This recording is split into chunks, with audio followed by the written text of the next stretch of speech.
During the meeting between Xi and his Russian counterpart, both faced calls to do more to reduce tensions in the Middle East amid a new focus on a relationship that looks increasingly one-sided. This meeting held great significance, considering the history between Vladimir Putin and President Xi Jinping. On his last visit to China, Putin received a promise of an unrestricted partnership from Xi, only to launch the invasion of Ukraine shortly after. Now, returning to Beijing, Putin found himself in a weakened state, seeking China's economic support and a way out of the political isolation he had brought upon himself. However, the meeting between the two presidents was overshadowed by the ongoing conflict between Israel and the Gaza-based militant group Hamas, which is deemed a terrorist organization by the U.S. and the European Union. In light of this, U.S. Secretary of State Antony Blinken urged China to utilize its amicable ties with Iran, a supporter of Hamas, and its broader influence in the Middle East to prevent the situation from escalating. This puts pressure on Xi and indirectly on Putin, who also has close ties with Tehran, to take action in resolving the crisis. Despite this pressure, the focus of the meeting between Xi and Putin remained on their growing relationship.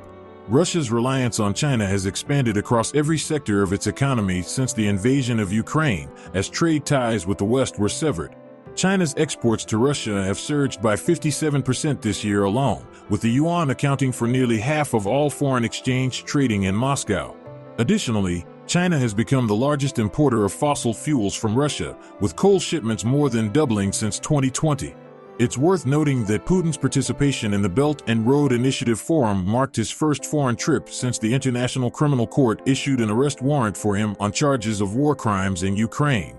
This visit not only allowed Russia to solidify its critical economic support from China, but also applied pressure on Beijing to sign agreements regarding a new gas pipeline. Xi Jinping seeks a robust partnership with Russia to support his vision of an alternative world order. At the heart of this vision is a historical distrust of the West, especially the United States and its military allies, and a desire to strengthen China's position on Taiwan, which it considers a breakaway province supported by Washington. In this endeavor, Putin plays a crucial role. While the possibility of a Chinese invasion of Taiwan remains unlikely for now, Russia could play a vital role in ensuring the supply of food and fuel and potentially providing political support at the United Nations Security Council if such a scenario were to unfold. However, there are concerns among experts and academics in Beijing that China is not benefiting significantly from its relationship with Russia, apart from gaining a new market for some consumer goods and obtaining discounted prices for Russian oil and gas. This has led to doubts about whether Beijing has placed too much reliance on Putin as a partner. "I think Putin is not an ideal partner for Xi Jinping. He hoped for much more," said Jakub Jakubowski, deputy director at the Center for Eastern Studies in Warsaw. "He's increasingly a burden for Xi internally for those parts of the Chinese elite that don't want to subscribe to this big affair that Russia has started." Xi Jinping is striving to strike a delicate balance, which becomes increasingly challenging as the conflict persists. He has refrained from providing significant military aid to Russia to avoid provoking U.S. sanctions against China. He has also cautioned against the use of nuclear weapons and attacks on civilians. Unlike Putin, who is isolated by the West, Xi aims to maintain a stable relationship with the U.S. and is expected to meet with President Joe Biden in November.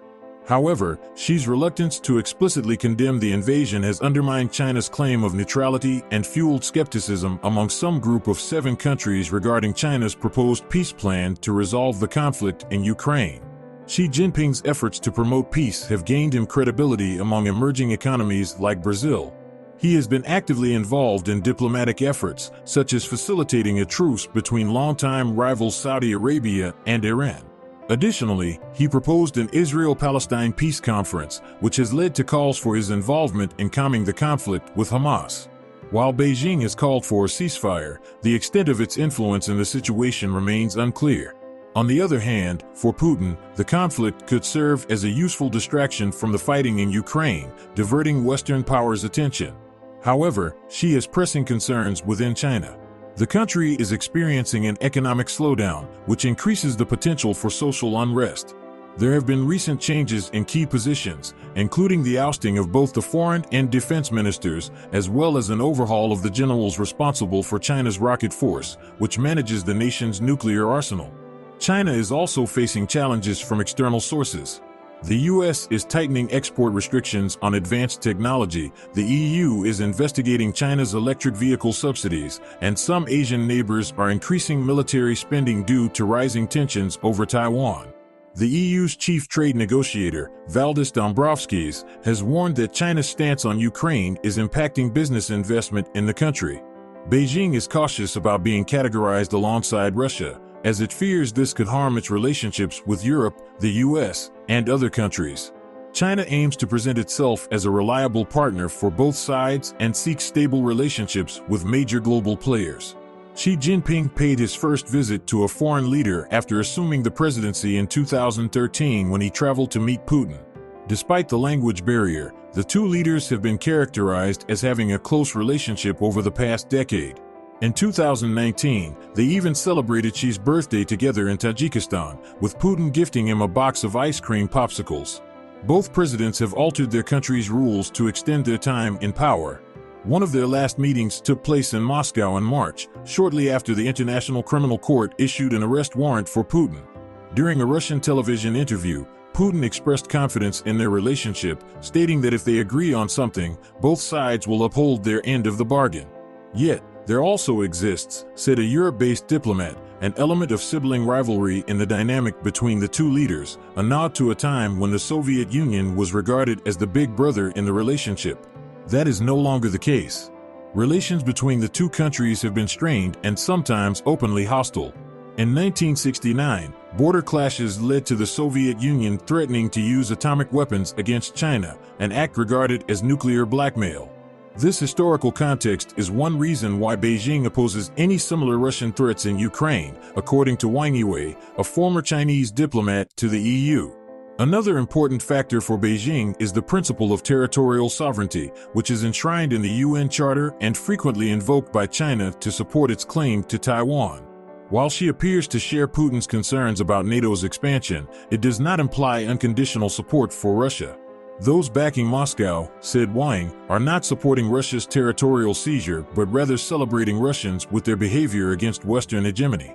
Wang, now an influential academic and director of Renmin University's Institute of International Affairs, added many people hate Russia and criticize Russia. China's Belt and Road Initiative, a foreign policy program aimed at expanding Beijing's influence through infrastructure projects, has created tension between China and Russia. The initiative has made inroads into Central Asia, which is considered Russia's backyard. Currently, Russia has limited options to address this imbalance in relations, as it relies on China's cooperation to sustain its economy. Moscow bears the majority of the costs in this partnership, as China benefits from increased bilateral trade. Chinese consumer goods companies have filled the void left by Western brands that exited the Russian market due to sanctions, resulting in a significant increase in exports of Chinese vehicles, parts, and accessories. This growth in trade serves as a positive development for China, especially as it seeks to stimulate its sluggish economy. Looking ahead, Russia needs Chinese investment in domestic manufacturing, particularly in sectors like the automobile industry, to compensate for the departure of Western companies. Currently, only 8 out of Russia's 14 passenger car plants are operational. To restore output to pre-invasion levels, additional major Chinese companies would need to establish assembly lines in Russia. This integration with China is seen as a necessity for Russia, as it seeks alternatives to technology and capital previously provided by the EU and other G7 countries.